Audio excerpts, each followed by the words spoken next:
bit of that is still there, but it's not there in full force. Yeah, exactly.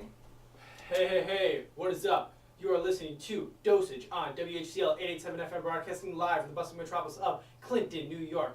By the way, we're going to do a plug. I always forget the plug for some reason. You can check us out on Facebook, Dosage Show, and if you're watching this right now, sub camera, you can check us out on our YouTube channel as well. Yeah, and you can also listen to us live streaming on www.whcl.org.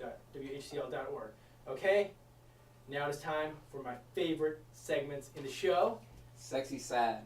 Yeah. Okay. That had to just throw it out there. Very, very special occurrence. K-Tron is gonna start Sexy Sad. Oh, whatever. It's a big deal. You should I'm the guy. Whatever. You can start. But okay, you can start. Yeah, recently I've been going through my playlist on my iPod, and I was like, oh my goodness, I didn't listen to these songs in a while.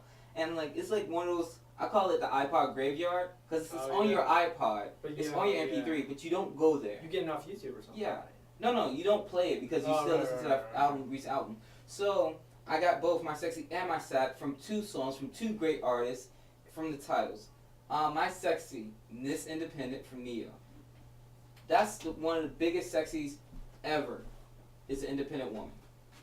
It's like I'm all for feminism, and like I'm headstrong for it. Independent women who make their own living, who are who are educated. It's so true. It's like that's the sexiest thing in the world because they can take care of themselves.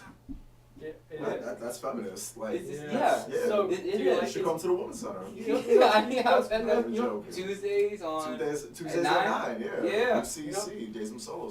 What is great about it, the independent woman, is that it's the antithesis of the gold digger, which makes me feel sick. I hate the gold digger. And guess what my sad is?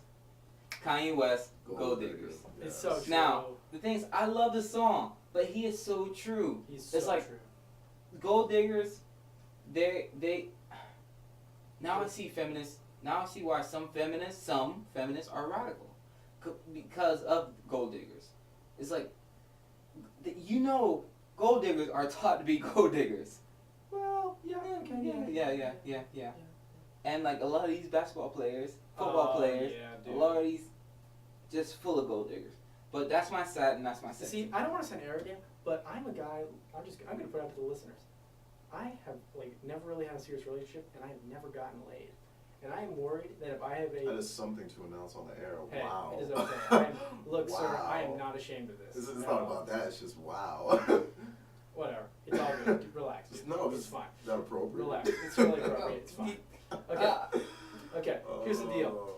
I am really concerned in terms of the professional working world about gold diggers. I think it's like a serious problem because if you're successful, it's a real problem.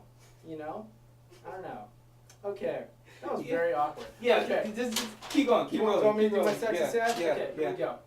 For some reason, my sexy sad this week are things that were very obvious. Okay. Here we're gonna go. Okay. My sexy this week. It has to be. It's a body feature. It's the posterior on a woman. I dig it. Posterior. You can see it on YouTube. Posterior. Posterior. The buttocks. Okay. Yep, that's it. Yeah, but that's a nice term for it. Thank you. The buttocks, as it was coined in Forrest Gump. But the thing is, some guys are really super into it, and it's it gets out of proportion. You know what I mean? And there has to be some level of proportionality with it, in my opinion. That's just me. So yeah, that's what I'd say. Buttocks. Female buttocks. By the way. The sad actually just ties into exactly what you were saying. Partners who will not sign the prenup.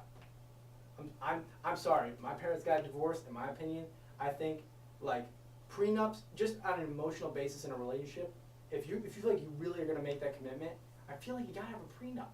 Even I don't believe that the prenup is the sign that it's gonna fail. It's not that. I just feel like God. It's like insurance, right? God forbid the worst thing happens, we can get this done without a ton of emotional pain. So that would be me. It's a good thing to do. You gotta have that prenup. That's what I say. So sad or people. Let me ask you a question though. If you were to get a prenup in a marriage, what's the point of even getting married in the first place? What do you mean? I mean, are you in it for the right reasons? Because it's all right, before we make this commitment, I want you to sign something that says if we end up getting divorced, you get nothing out of mine. I don't know. I feel like if you're focusing on the financial aspects to that degree, you're probably not in it with the right person or for the right reasons. No, I feel like it's really an insurance policy more than anything else. Yeah. I mean, it's really like I love you, but God forbid, like you know, none of us can see the future. So God forbid something really bad happens, we can sort out the practical bare bones things without a lot of pain involved. You know But what I isn't mean? marriage like just the ultimate sacrifice anyway? Yeah, it is. Like, Now that connects back to who would you marry? It's like, would you really marry someone who would have that type of personality? Yeah, but you can't. But Like, I know. personalities change, man. Like I'm defending both aspects. yeah. It's like on this side, on your side.